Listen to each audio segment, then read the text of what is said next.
For what the Target 12 investigators are working on this morning, former CBS Evening News anchor Katie Couric disclosed that she has been diagnosed with breast cancer. That happened back in June, and she's since undergone surgery and radiation. She also highlighted the need for preventative screenings, including breast ultrasounds, which are not always covered by insurance, despite being routinely recommended for many women. Target 12 investigator Steph Machado has been looking into this issue today and joins us now to talk about it. Hi, Steph.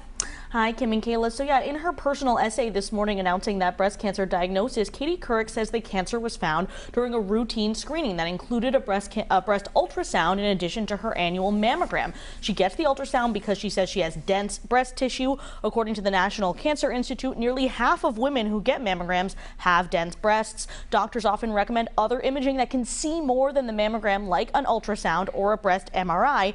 Couric highlighted the fact that most states don't require ultrasounds be covered by insurance. She wrote, quote, only 14 states and the District of Columbia require insurance companies to fully or partially reimburse patients for the cost of potentially life-saving breast ultrasounds. That means far too many women are not benefiting from a technology that will allow their breast cancer to be diagnosed early when it's most treatable.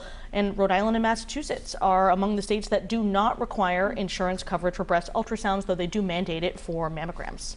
Now, Steph, have there been any efforts locally to change these laws? Yes, Rhode Island is one of 38 states, first of all, that does mandate that women are notified after a mammogram if they have dense breasts. There is a higher risk of getting breast cancer for those patients, according to the CDC, and the doctor may recommend additional screenings, as I mentioned. But right now, Rhode Island only requires those insurance companies to cover mammograms. Representative Kathleen Fogarty has introduced legislation for several years in a row to add ultrasounds, MRIs, and 3D mammograms to the list of screenings that must be covered specifically for women who have dense breasts. The most recent bill introduced earlier this year was held for further study in a House committee, and there was no legislation considered in the Senate.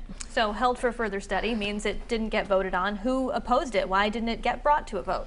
Well, the short answer, Kim, is because of the cost. A number of business organizations and insurance companies submitted testimony in opposition, citing potential financial implications, and the Rhode Island Health Insurance Commissioner, Patrick Tighe, also said the state may have to cover the cost of this mandate to insurance companies because of a federal Affordable Care Act rule. But Representative Fogarty argued the cost of covering breast cancer treatment that is caught too late could be higher than covering the screening. I think that it's being foolish to worry about doing an extra test when you're going for treatment down the road if you miss. So that's always been my contention. I know that they always push back on that. But again, an ounce of prevention is worth a pound of cure. You're going to pay the money later down the road if we miss something. And House Speaker Joe Shekarchi's office cited those financial implications when I asked why the bill didn't get a vote. His spokesperson said the merits of the issue are extremely important. He said it would be reviewed again next year. Important information here. Thanks so much, Steph. Of course.